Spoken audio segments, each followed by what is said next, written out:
আসসালামু আলাইকুম ওরহমতুল্লাহি ওবরাকাতুহু। আলহামদুলিল্লাহ রব্বিল আলামিন ওয়াসসালাতু ওয়াসসালামু আলা নবিয়িনা মুহাম্মদ ওয়া আলা আলিহি ওয়া সাহবিহি আজমাইন, আম্মা বাদ।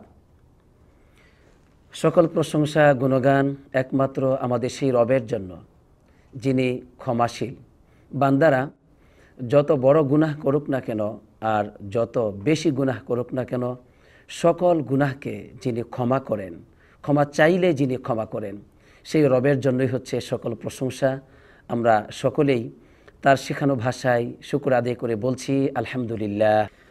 আমার প্রাণপ্রিয় দর্শক শ্রোতা, আমরা মসজিদ নববীর খুতবার অনুবাদ শুরু করতে যাচ্ছি, যে অনুষ্ঠান আমাদের সবার প্রিয় এবং এর মাধ্যমে আমরা সবাই উপকৃত হয়ে থাকি আলহামদুলিল্লাহ।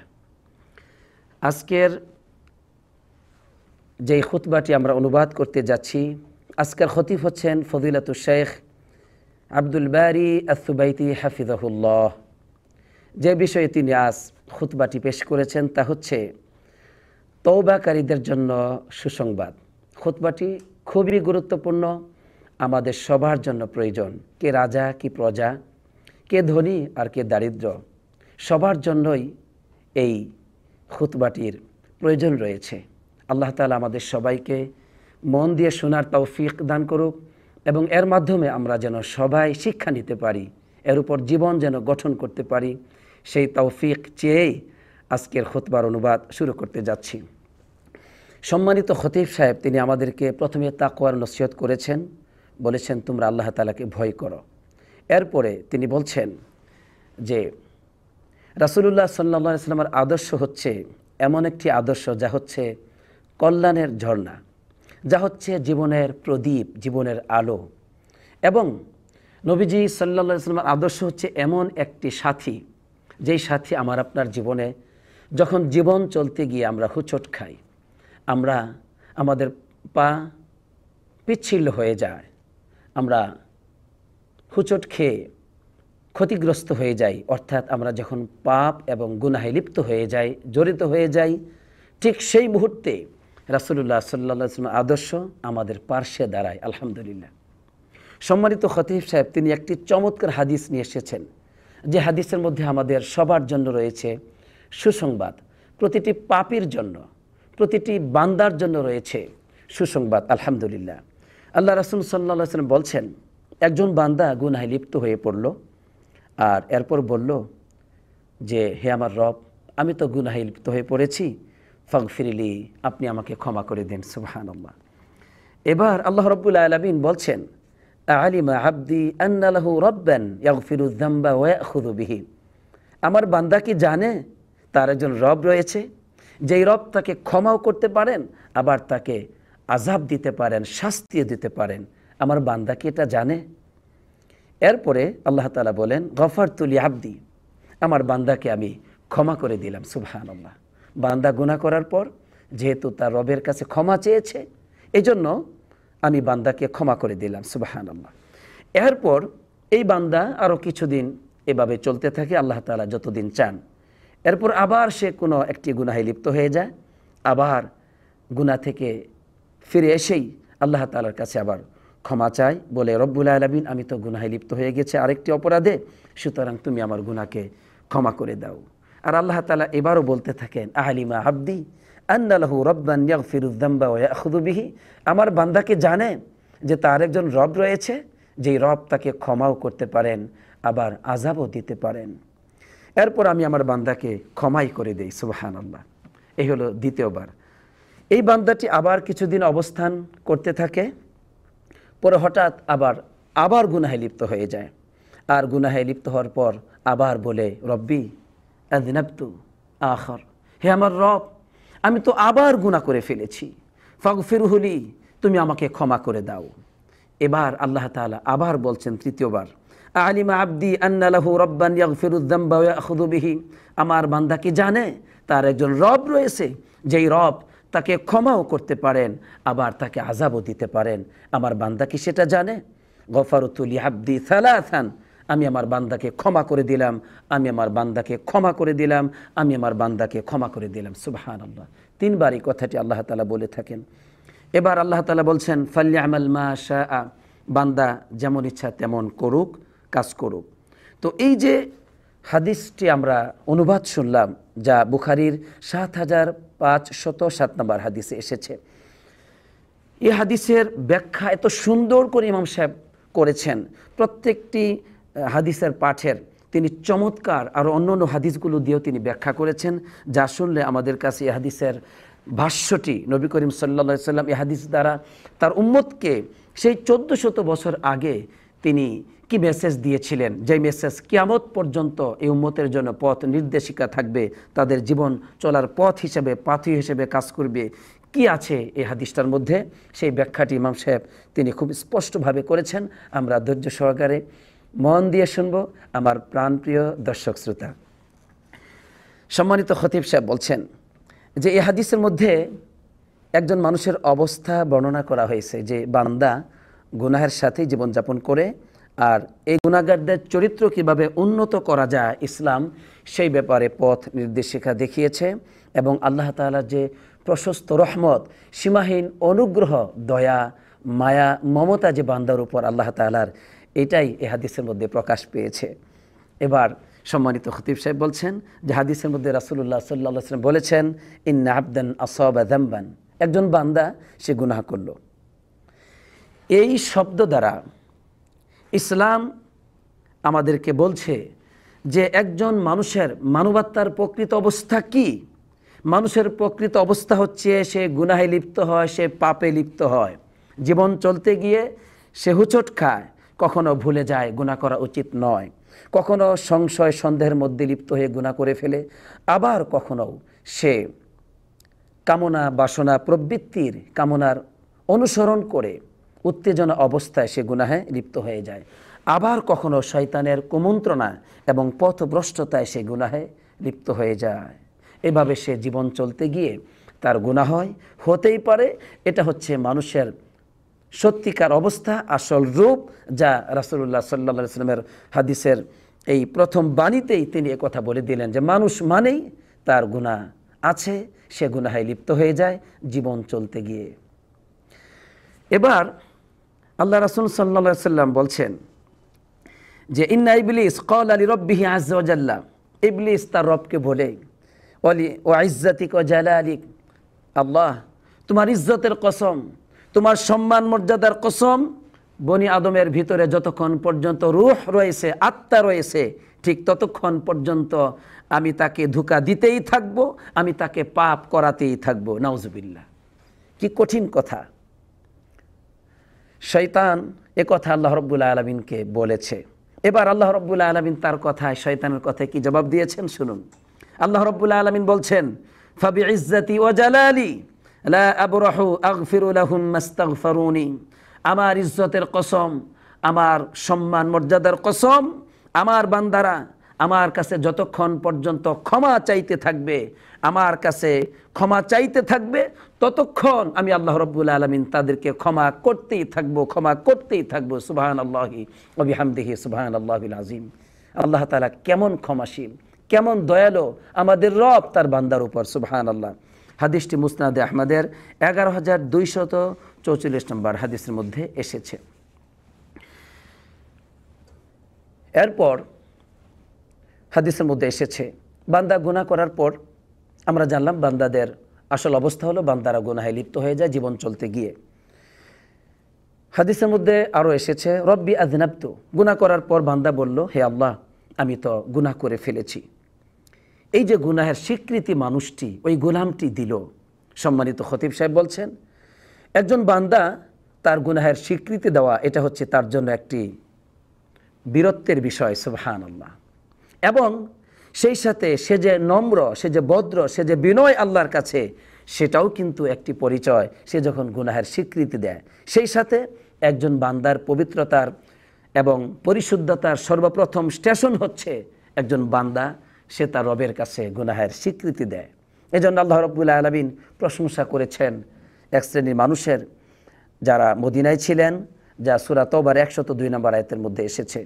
আল্লাহ রাব্বুল আলামিন বলছেন, ওয়া আখারুনা আতারাফু বিযুনুবিহিম খালাতু আমালান সালিহা ওয়া আখারা সাইয়্যা অপর আরেকটি দল যাদের অবস্থা ছিল এমন যে তারা তাদের গুনাহের স্বীকৃতি দিয়েছে, আর তাদের অবস্থা ছিল এমন খলাতু আমালান সলিহা ওয়া আখারা সাইয়্যা, তারা আমলকে মিশ্রণ করে ফেলেছিল, তারা আমলকে মিশ্রিত আমল করে ফেলেছিল। কিছু ভালো কাজ তারা করেছিল, আবার সেই সাথে কিছু গুনাহের কাজও তাদের জীবনে ছিল, ভালো মন্দ উভয়টি ছিল, এজন্য মিশ্রিত আমল করেছিল। কিন্তু প্রথমেই আল্লাহ তাআলা কি বলেছেন, ইতারাফু বিযুনুবিহিম, তারা কিন্তু তাদের এই যে পাপ ছিল সেই পাপের স্বীকৃতি তারা দিয়েছে। আল্লাহ রাব্বুল আলামিন বলছেন আসাল্লাহু আইয়াতুবা আলাইহিম, আল্লাহ সুবহানাহু ওয়া তাআলা তাদের তওবাকে কবুল করবেন, সুবহানাল্লাহ। কারণ ইন্নাল্লাহা গফুরুর রহিম, আল্লাহ সুবহানাহু ওয়া তাআলা তিনি গফুর, ক্ষমাশীল, তিনি হচ্ছেন অতি দয়ালু। আলহামদুলিল্লাহ। এই ব্যাখ্যা থেকে আমরা জানতে পারলাম যে বান্দারা যখন গুনাহের স্বীকৃতি দিবে এটা হচ্ছে বান্দার জন্য সম্মান মর্যাদা, বান্দার নম্রতা এবং বিনয়ের পরিচয়, সেই সাথে বান্দার বীরত্বের একটি পরিচয়, সুবহানাল্লাহ। সুতরাং আমরা যেন গুনাহ করার পরে আল্লাহর কাছে স্বীকৃতি দিতে পারি, স্বীকার করতে পারি, যেমনটি হাদিসের মধ্যে এসেছে, কোরআনেও এসেছে। আল্লাহ রাসূল সাল্লাল্লাহু আলাইহি সাল্লাম তিনি কিয়ামতের মাঠে যে সমস্ত বান্দারা আল্লাহর কাছে গুনাহের স্বীকৃতি দিবে দুনিয়াতে তাদের সাথে কি আচরণ করবেন সেই বিষয়টি একটা হাদিসের মধ্যে স্পষ্ট করেছেন। তার আগে সম্মানিত খতিব সাহেব বলেছেন, একজন মুসলিম বান্দা সে দুনিয়াতেও গুনাহের স্বীকৃতি দিবে, আখিরাতেও দিবে, আর এভাবে আল্লাহ তাআলা তাকে ক্ষমা করে দিবেন, সুবহানাল্লাহ। আল্লাহ রাসূল সাল্লাল্লাহু আলাইহি ওয়াসাল্লাম বলছেন, ইন্নাল্লাহা ইউদুনিল মুমিন, কিয়ামতের দিন আল্লাহ তাআলা তার মুমিন বান্দাকে খুব নিকটবর্তী করবেন এবং তাকে গোপন করে নেবেন, ডেকে নেবেন, আর তাকে বলবেন, বান্দা, এই বান্দা, আতারিফু যামবা কাযা, এই যে গুনাহ তুমি কি এটা চিনো, এই যে গুনাহ তুমি কি এটা চিনো, তুমি কি এটা করেছো? বান্দা তখন বলবে, আই নাহাম রব্বি, হ্যাঁ আমি তো করেছি, জি আমি তো করেছি, এই গুনাহ আমি করেছি। এভাবে সে তার প্রত্যেকটি গুনাহের স্বীকৃতি দিবে। পরিশেষে বান্দা মনে মনে ভাববে, আমার তো ধ্বংস ছাড়া আর কোনো পথ নেই, আমার ধ্বংস ছাড়া আর কোনো পথ নেই আমার, এ কথা সে মনে মনে বলবে।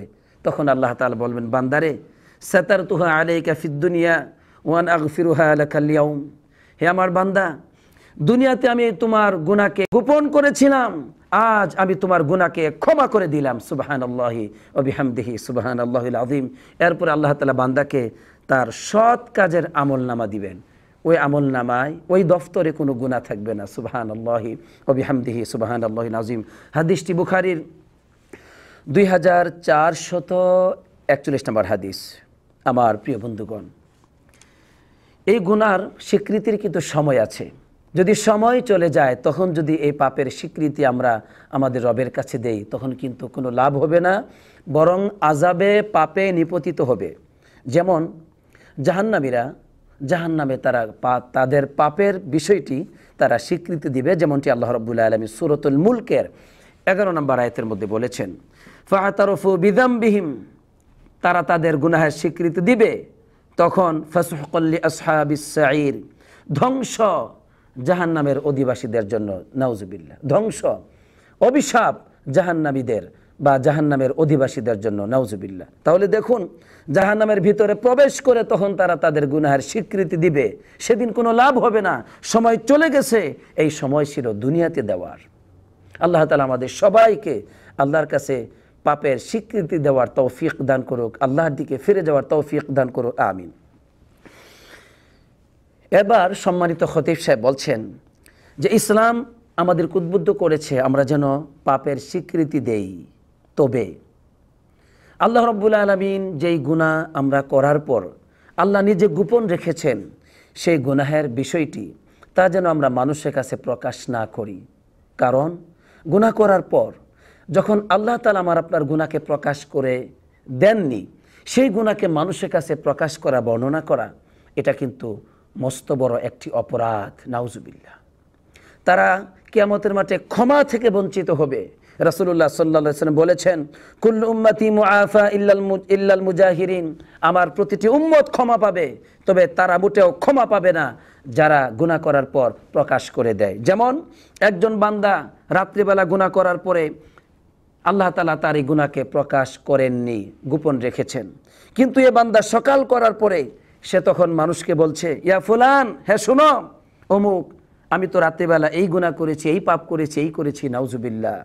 নবী করিম সাল্লাল্লাহু আলাইহি ওয়াসাল্লাম বলেছেন, ওয়াকাদ বাতা ইয়াসতুরহু রাব্বুহু, এই গোলাম রাত্রি যাপন করেছে, গুনাহ করেছে, সেই গুনাহকে তার রব গোপন রেখেছে। ওয়ায়ুসবিহু ইয়াকশিফু সিতরাল্লাহি আনহু, আর সকাল করার পর আল্লাহ রাব্বুল আলামিন তার জন্য যা গোপন করেছেন সেই গোপন বিষয়টি সে মানুষের কাছে প্রকাশ করে দিল, নাউজুবিল্লাহ। এজন্যই প্রতিটি উম্মত ক্ষমা পাবে, কিন্তু যারা গুনাহ করার পর মানুষের কাছে বলে বেড়ায়, প্রকাশ করে, এবং এটা দ্বারা নিজেদেরকে খুব ক্ষমতাশীল মনে করে যে তারা পাপ করতে পারে, নাউজুবিল্লাহ, এইসব পাপীরা মোটেও ক্ষমা পাবে না, নাউজুবিল্লাহ, নাউজুবিল্লাহ। আজকে অসংখ্য যুবকরা তারা গুনাহ করার পরে, পাপ করার পরে সেগুলো আবার তার বন্ধুদের কাছে ফেসবুকে বিভিন্নভাবে তারা সেগুলো প্রচার করে যাচ্ছে, নাউজুবিল্লাহ মিন যালিক। তাদের জন্য ধ্বংস, ধ্বংস অনিবার্য। নবীজি বলেছেন তাদের জন্য ধ্বংস, তারা ক্ষমা থেকে বঞ্চিত হবে, নাউজুবিল্লাহ। আমার প্রাণপ্রিয় দর্শক শ্রোতা, জীবন চলতে গিয়ে গুনাহ হবেই, তবে গুনাহর স্বীকৃতি আল্লাহর কাছে দিবে। আর একজন মানুষ কখন আল্লাহর কাছে গুনাহের স্বীকৃতি দেয়? যখন মানুষটি গুনাহ করার পরে লজ্জিত হয় আল্লাহর কাছে, যখন ওই পাপের বোঝা তার কাছে ভারী মনে হয়, সে যখন আল্লাহ তাআলাকে কঠিনভাবে ভয় করতে থাকে, তখনই কিন্তু গুনাহের স্বীকৃতি দেয় আল্লাহর কাছে আযাব থেকে বাঁচার জন্য। আর সম্মানিত খতিব সাহেব বললেন যে গুনাহ করার পর কোনো মানুষ যদি তওবা করার সুযোগ পায়, সেই গুনাহ থেকে পবিত্র হওয়ার সুযোগ পায়, তাহলে এটা হচ্ছে আল্লাহর পক্ষ থেকে ওই বান্দার জন্য বিরাট বড় নিয়ামত। সুবহানাল্লাহি বিহামদিহি সুবহানাল্লাহিল আযীম। কারণ কত মানুষ গুনাহ করার পর সুন্দর জীবনে ফিরে এসেছে, গুনাহ করার পর, তওবা করার পর আল্লাহ তাআলা তার পদমর্যাদাকে বৃদ্ধি করে দিয়েছেন, তার জীবনে আল্লাহ তাআলা বরকত দিয়েছেন, তাকে অসংখ্য কল্যাণের পথ আল্লাহ তাআলা দান করেছেন, গোটা জীবনটাই তার পরিবর্তন হয়ে গেছে, আলহামদুলিল্লাহ। এই জন্য গুনাহ করার পর যদি তওবা নসিব হয়, আমরা যদি তওবা করতে পারি, তাহলে বিরাট নিয়ামত আল্লাহ তাআলার পক্ষ থেকে আমাদের জন্য, আলহামদুলিল্লাহ। ইয়া রাব্বি লাকাল হামদু ওয়া লাকাশ শুকুর। নবী করিম সাল্লাল্লাহু আলাইহি সাল্লাম একটি ঘটনা নিয়ে এসেছেন, যা হাদিসের মধ্যে এসেছে। সম্মানিত খতিব সাহেব তিনি একটি ঘটনা নিয়ে এসেছেন সাহাবায়ে কেরামদের থেকে, যে তওবা করলে আল্লাহ তাআলা কেমন খুশি হন। আল্লাহ নবী সাল্লাল্লাহু আলাইহি সাল্লাম বলছেন, এক সাহাবা যখন গুনাহ করার পর তওবা করলেন, তখন সেই তওবাটি কেমন ছিল, আল্লাহ তাআলা কতটুকু খুশি হয়েছেন। আল্লাহ রাসূল সাল্লাল্লাহু আলাইহি ওয়াসাল্লাম বললেন, লাকাদ তাবা তাওবাতান লাউ কুসিমাত বাইনা উম্মাতিন লা উসিআতুহুম, এই মানুষটি, এই গোলামটি এমন একটি তওবা করেছে, যেই তওবা যদি সমস্ত উম্মতের ভিতরে বন্টন করে দেওয়া হয়, তাহলে সেটা তাদের জন্য যথেষ্ট হয়ে যাবে, সুবহানাল্লাহ। তাহলে তওবার মর্যাদা কত বিরাট আল্লাহ তাআলার কাছে, সুবহানাল্লাহ। আমার বন্ধুগণ, গুনাহ করার পর অবশ্যই আল্লাহর কাছে ক্ষমা চাইতেই হবে, আর ক্ষমা আল্লাহর কাছেই চাইতে হবে, অন্য কোথাও নয়, কোনো কবরের কাছে গিয়ে নয়, কোনো কবরের কাছে গিয়ে মৃত ব্যক্তির কাছে নয়, আল্লাহর কাছে ক্ষমা চাইতে হবে। কারণ আল্লাহ তাআলাই একমাত্র গুনাহ থেকে ক্ষমা করতে পারেন। তাই আল্লাহ রাব্বুল আলামিন বলছেন যে, নাব্বি ইবাদি আন্নী আনাল গফুরুর রহিম, হে রাসূল সাল্লাল্লাহু আলাইহি সাল্লাম, তুমি আমার গোলামদেরকে বলে দাও আমি আল্লাহ তাআলা গফুর, ক্ষমাশীল, অতি দয়ালু, সুবহানাল্লাহ। আল্লাহ আমাদেরকে জানিয়েছেন তিনি আমাদের জন্য গফুর, আমাদের জন্য ক্ষমাশীল, আলহামদুলিল্লাহ। প্রিয় বন্ধুগণ, গুনাহ থেকে ক্ষমা চাওয়া, পাপ করার পর আল্লাহর দিকে ফিরে যাওয়া, এটা হচ্ছে মুমিনদের চরিত্র, আলহামদুলিল্লাহ। গুনার ক্ষমা চাওয়া, এটা হচ্ছে নবী রাসূলদের চরিত্র। এই জন্য নবী করিম সাল্লাল্লাহু আলাইহি ওয়াসাল্লাম বলেছেন, ওয়াল্লাহি ইন্নী লা আস্তাগফিরুল্লাহ ওয়া আতুবু ইলাইহি ফিল ইয়াউমি আকসারা মিন 70 মাররা, আল্লাহর কসম করে বলছি, আমি প্রতিদিন আল্লাহর কাছে 70 বারের অধিক আমি আল্লাহর কাছে ক্ষমা চাই, তওবা করি, তার দিকে ফিরে যাই, সুবহানাল্লাহ। নবীজির কোনো গুনাহ ছিল না, আল্লাহ তাআলা সব ক্ষমা করে দিয়েছেন, সুবহানাল্লাহ। তাহলে সেই নবীজি এত বেশি ক্ষমা চাইতেন, আমাদের কিভাবে ক্ষমা চাওয়া উচিত? তাই আসুন আমরা যেন আল্লাহর কাছে বেশি করে ক্ষমা চাইতে পারি। আমার বন্ধুগণ, এই যে হাদিসের মধ্যে এসেছে যে আমার বান্দা কি জানে তার একজন রব আছে, তার একজন রব রয়েছেন যিনি তাকে ক্ষমা করতে পারেন, আবার আযাব দিতে পারেন, এরপর আল্লাহ তাআলা তাকে ক্ষমা করে দেন। এই ক্ষমা আসলে কারা পাবে? সম্মানিত খতিব সাহেব বলছেন, এই ক্ষমা তো সেই গোলামরা পাবে যারা আল্লাহ রাব্বুল আলামিনকে চিনতে পেরেছে, আল্লাহ তাআলা যে ক্ষমাশীল এই বিষয়টি যারা জানে, এবং যারা আল্লাহর দিকে ফিরে যায়, আল্লাহ তাআলাকে ভয় করে আল্লাহর দিকে ছুটে চলে, গুনাহ করার পর তাদের অশ্রু ঝরে, চোখে পানি আসে, তখনই তারা আল্লাহর কাছে ক্ষমা প্রার্থনা করে, তাদের জন্যই হচ্ছে ক্ষমা। আলহামদুলিল্লাহ, আল্লাহ তাআলা আমাদেরকে কবুল করুক, আমিন। আমার বন্ধুগণ, গুনাহ করার পর যারা তওবা করে না, গুনাহ করার পর গুনাহ করতেই থাকে, আল্লাহর দিকে ফিরে আসে না, উদাসীন থাকে, তাদের জন্য হচ্ছে ধ্বংস। কারণ যারা ঘুমন্ত থেকে জাগ্রত হয় না গুনাহ করার পর, এটাই হচ্ছে প্রমাণ যে পাপ করতে করতে তাদের যে অনুভূতি শক্তি হারিয়ে ফেলেছে, তাদের যে অনুভূতি শক্তি মৃত্যুবরণ করেছে, এটাই হচ্ছে প্রমাণ।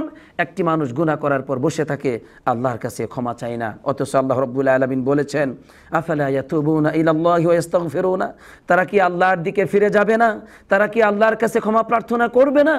এভাবে আল্লাহ তাআলা তার বান্দাদেরকে ডেকেছেন। সুবহানাল্লাহ।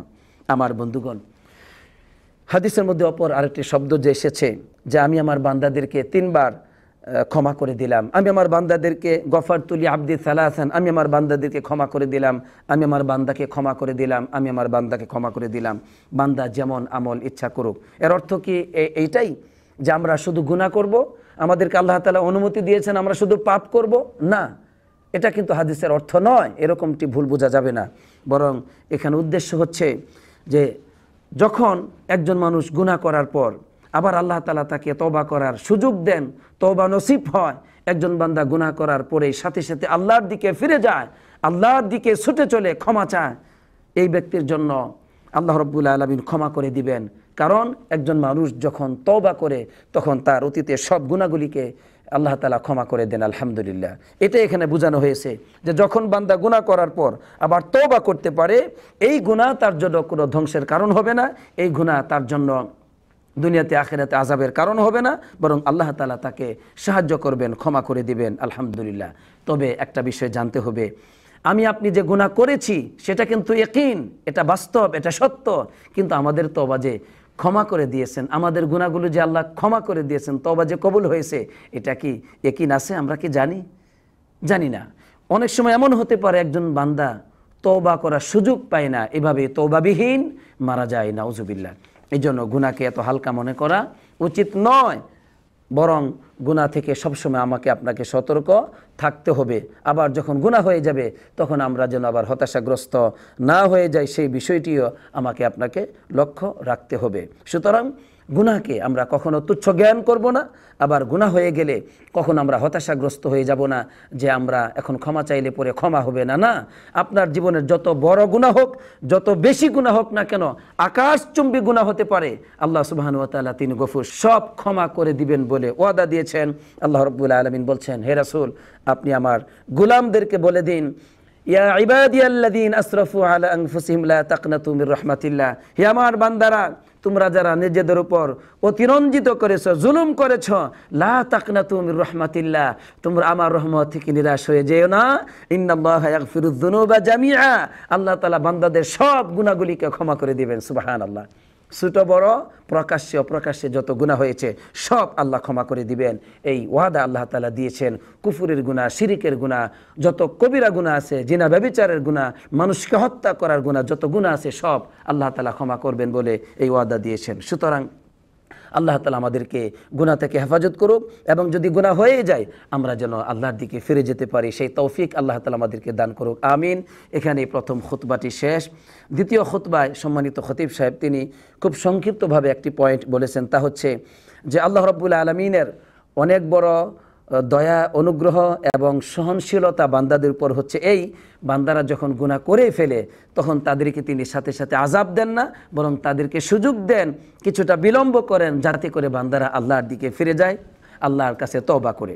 তাই বান্দারা যদি গুনাহ হয়ে যাওয়ার পর আল্লাহর দিকে ফিরে যায়, আল্লাহর কাছে তওবা করে, তাআবাল্লাহু আলাইহি, আল্লাহ তাআলা ওয়াদা দিয়েছেন বান্দাদের তওবাকে তিনি কবুল করবেন। সুবহানাল্লাহ। তাই বান্দারা যদি বারবার গুনাহ হয়ে যায় জীবন চলতে গিয়ে, তবুও যেন তারা হতাশাগ্রস্ত না হয়ে যায়, বারবার যেন আল্লাহর দিকে ফিরে যায়, মৃত্যু পর্যন্ত যেন তারা চেষ্টা করে আল্লাহর দিকে ফিরে যাওয়ার। তাহলে আল্লাহ তাআলা তিনি ওয়াদা দিয়েছেন, বান্দারা ক্ষমা চাইলে, তওবা করলে, তার কাছে স্বীকৃতি দিলে, তার কাছে ভেঙ্গে পড়লে, লজ্জাবোধ করে, তার কাছে মাথা নত করে যদি বান্দারা ক্ষমা চায় তাহলে তিনি ক্ষমা করে দিবেন, এই ওয়াদা আল্লাহ তাআলা দিয়েছেন।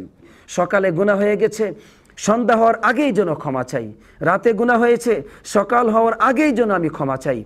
এভাবে করে আমরা প্রতিটি মুহূর্তে গুনাহ হলেই আমরা যেন আল্লাহর দিকে ফিরে যাই। আল্লাহ তাআলা আমাদেরকে সেই তৌফিক দান করুক। আর সাথে সাথেই খুব বেশি করে আল্লাহর কাছে আশ্রয় চাইতে হবে, হে আল্লাহ তুমি আমাকে পাপ থেকে হেফাজত করো, আমাকে তুমি শয়তানের পথ অনুসরণ করা থেকে আমাকে তুমি সাহায্য করো। আল্লাহর কাছে যে সাহায্য চাইবে আল্লাহ তাআলা অবশ্যই তাকে সাহায্য করবেন। আলহামদুলিল্লাহ। আমার প্রাণপ্রিয় দর্শক শ্রোতা, আমরা যা কিছু আজকে শুনেছি, আল্লাহ সুবহানাহু ওয়া তাআলা আমাদের সবাইকে এর উপর আমল করার এবং জীবনকে গঠন করার তৌফিক দান করুক। আমিন। আসসালাতু ওয়াসসালামু আলা নবিয়িনা মুহাম্মদ ওয়া আলা আলিহি ওয়া সাহবিহি আজমাইন।